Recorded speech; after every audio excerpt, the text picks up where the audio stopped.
नमस्कार, आप देख रहे हैं सीक्रेट फौजी दंतोर बेकिंग चैनल में। आप ज़्यादा से ज़्यादा सब्सक्राइब करें और लाइक करें। धन्यवाद। मिलिट्री हॉस्पिटल के इमरजेंसी रूम में वहां के 5 बेहतरीन डॉक्टर्स एक जवान को बचाने में लगे हुए थे। उस जवान का पूरा शरीर सुइयों से भरा हुआ था और वो खून से सना हुआ था।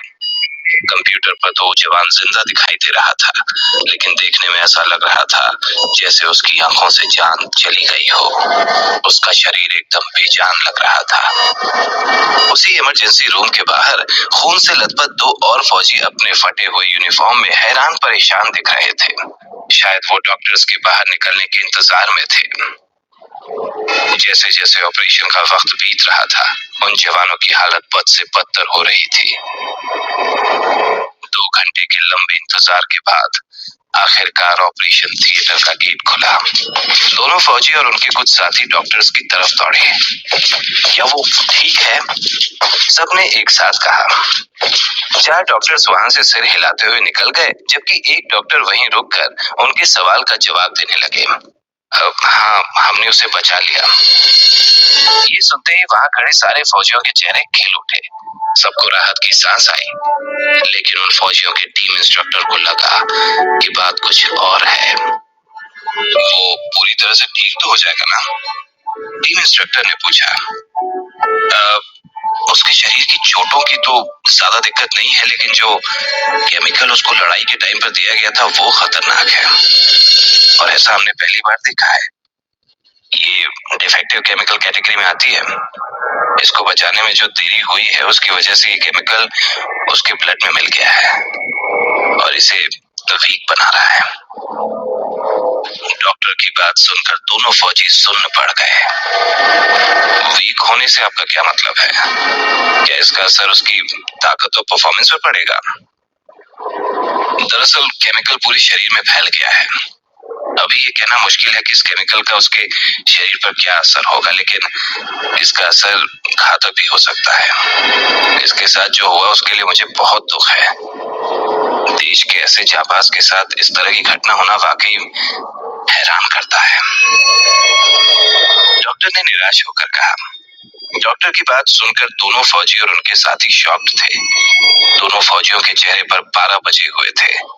तभी एक फौजी ने अपना आपा खो दिया और जोर से दीवार पर अपना हाथ दे मारा। कुछ ही पल में उसके दस्ताने से खून की बूंदें जमीन पर टपकने लगी। सब मेरी गलती है। शिट! कबीर ने मुझसे कहा था, ये सब मेरी गलती है। वो अपनी बात कंप्लीट कर पाता कि उससे पहले ही टीम इंस्ट्रक्टर ने उसका कॉलर पकड़ लिया और उससे कहा, मैंने तुम्हें ये कितनी बार कहा है कि कबीर की ऑर्डर बिना सवाल किए मान लिया करो। और ये ऑपरेशन कोई आम ऑपरेशन नहीं था। फॉलो ऑर्डर्स, ये 2 शब्द तुम्हारी बुद्धि में नहीं आते क्या? मैं बस जीत की खुशी में वहां से कुछ लेना चाहता था। मुझे बिल्कुल नहीं पता था कि वहां कुछ लोग जिंदा बचे हैं। इसी बीच चेयर पर बैठे सीनियर ऑफिसर ने पूछा, आखिर वहां हुआ क्या था? बताओ मुझे। दूसरे फौजी ने दीवार का सहारा लेते हुए धीरे से कहा, कबीर ने हमें वापस लौटने को कहा, और जब विशाल वहां से कुछ लेने गया तो तभी एक साइंटिस्ट वहां उस केमिकल का इंजेक्शन लेकर विशाल पर अटैक करने लगा। कबीर विशाल को बचाने गए और वो केमिकल का इंजेक्शन उनको लग गया। ये सुनते ही सीनियर ऑफिसर ने विशाल की तरफ देखा और चिल्लाते हुए कहा, इस गिल्ट के साथ कैसे रह पाओगे तुम? मैं बस कबीर को ठीक देखना चाहता हूँ। विशाल को सिर्फ कबीर की चिंता थी। इन सब बकवास का कोई फायदा नहीं। जाओ अंदर जाओ और देखो कि वो ठीक है कि नहीं। डॉक्टर ने दोनों को चुप कराते हुए कहा, जिसकी बात सुनकर दोनों फौजी हिम्मत करते हुए कबीर के कमरे के अंदर तक गए। क्या वो अभी भी मिलिट्री इंटेलिजेंस ब्यूरो ज्वाइन कर सकता है? टीम इंस्ट्रक्टर ने सीनियर ऑफिसर से पूछा। सीनियर ऑफिसर का जवाब झिझक भरा था। ये मिशन तो ठीक है और हमने उनका रिसर्च फेज भी खत्म कर दिया, लेकिन डॉक्टर की माने तो कबीर अब फिजिकली उतना काबिल नहीं है। और तुम तो जानते ही हो कि मिलिट्री इंटेलिजेंस ब्यूरो में हम सिर्फ बेस्ट ऑफ बेस्ट को ही लेते हैं। वैसे इतना भी निराश होने की बात नहीं है, अभी उसकी ताकत की टेस्टिंग भी होगी। और तुमने तो 3 लोगों का नाम दिया था ना मिलिट्री इंटेलिजेंस ब्यूरो के लिए, उनमें से 2 मिशन पास कर चुके हैं, तो उनका मिलिट्री इंटेलिजेंस ब्यूरो में जाना तय है। टीम इंस्ट्रक्टर सीनियर ऑफिसर की बात से खास खुश नहीं था।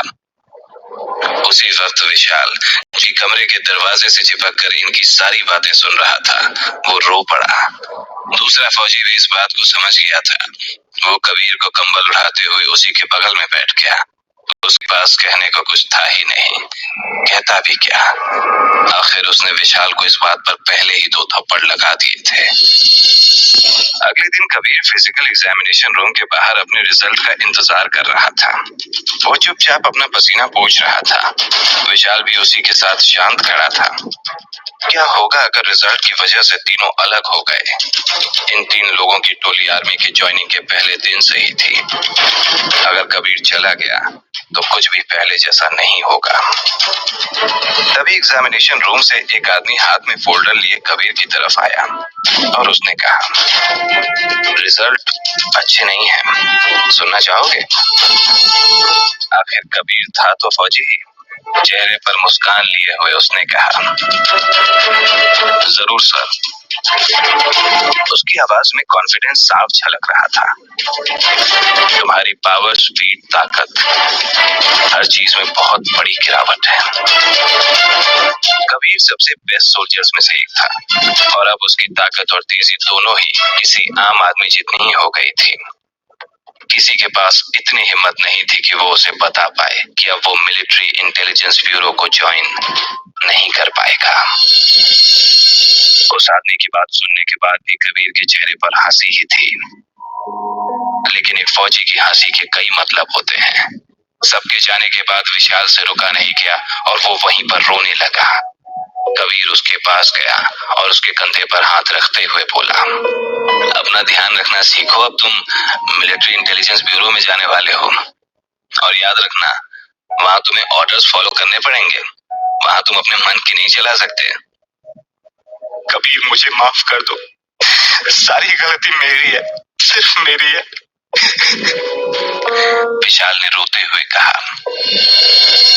कबीर विशाल को शांत कराते हुए सीढ़ियों की तरफ चलने लगा। विशाल की आंखों में दुख और निराशा दोनों ही थी। तभी जाते हुए कबीर को अपनी टोली का तीसरा फौजी देखा और उसने उससे कहा, मेहनत करना और मेरी नाक मत कटाना। ये सुनकर ऋषभ ने जवाब दिया, मैं तुम्हारा मिलिट्री इंटेलिजेंस ब्यूरो में इंतजार करूंगा दोस्त। कुछ ही शब्दों में ऋषभ ने अपना भरोसा कबीर को जाहिर कर दिया। कबीर ने ऋषभ से अलविदा कहा और अपने कमरे की तरफ चला गया, जहां उसे अपने सामान भी पैक करने थे। कबीर के उसूल पक्के थे। वहां और रुककर वो अपने साथियों का दुख बढ़ाना नहीं चाहता था। आखिर में कबीर ने अपनी फौज की टोली वाली फोटो बैग में रखी और वहां से चला गया। टीम इंस्ट्रक्टर के ऑफिस में कबीर अब पहुंच चुका था। कबीर, मैं चाहता हूं कि तुम रुको। तुम लड़ नहीं सकते, लेकिन मेरे साथ ऐसा टीम इंस्ट्रक्टर काम कर सकते हो। सर, मैं अब एक ब्रेक लेकर कुछ समय एंजॉय करना चाहता हूँ। कबीर ने हंसते हंसते कहा, वैसे भी आप तो मुझे जानते ही हैं, मैं मिलिट्री में सिर्फ अपनी अच्छी छाप छोड़ना चाहता हूँ। लेकिन तुम अब भी बहुत अच्छे फौजी हो, लेकिन बेस्ट नहीं रहा सर।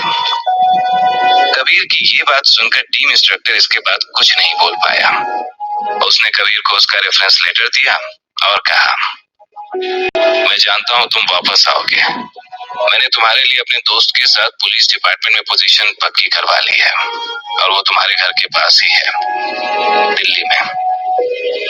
जिसे सुनकर कबीर ने टीम इंस्ट्रक्टर को थैंक यू बोलकर सलामी दी और अपने रास्ते चला गया। वो विशाल और अपने साथियों को और गिल्ट में नहीं देखना चाहता था।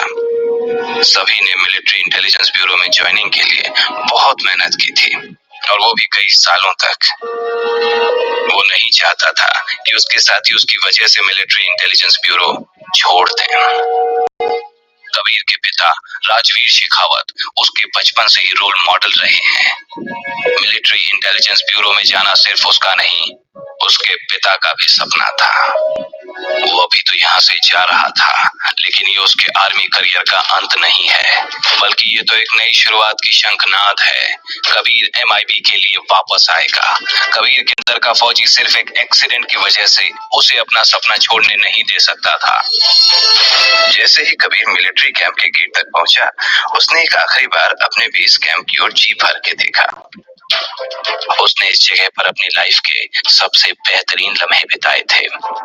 तभी अचानक कबीर की नजर सड़क के किनारे लगी हुई होर्डिंग पर गई, जिस पर एक फिल्म का पोस्टर लगा था।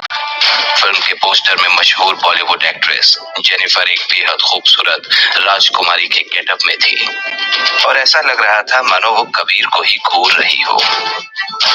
ये देखकर तुरंत कबीर की आंखों की पुतलियां फैल गई, जिसे टीम इंस्ट्रक्टर ने तुरंत ही पढ़ लिया। ये तो फेमस एक्ट्रेस जेनिफर है ना, तुम जानते हो इसे? टीम इंस्ट्रक्टर ने पूछा। जानना शब्द कबीर और जेनिफर के रिश्ते के लिए एक अंडरस्टेटमेंट था। ये सवाल सुनकर कबीर के जहन में मानो यादों का जैसे एक तूफान सा आ गया, और वो टीम इंस्ट्रक्टर के सवाल का जवाब दिए बगैर ही आगे बढ़ गया। क्या कबीर MIB में वापसी कर पाएगा? कैसी रहेगी उसकी MIB के बाद की जिंदगी? जानने के लिए सुनते रहिए ये शो सीक्रेट फौजी। मेरे यानी आपके दोस्त जितेंद्र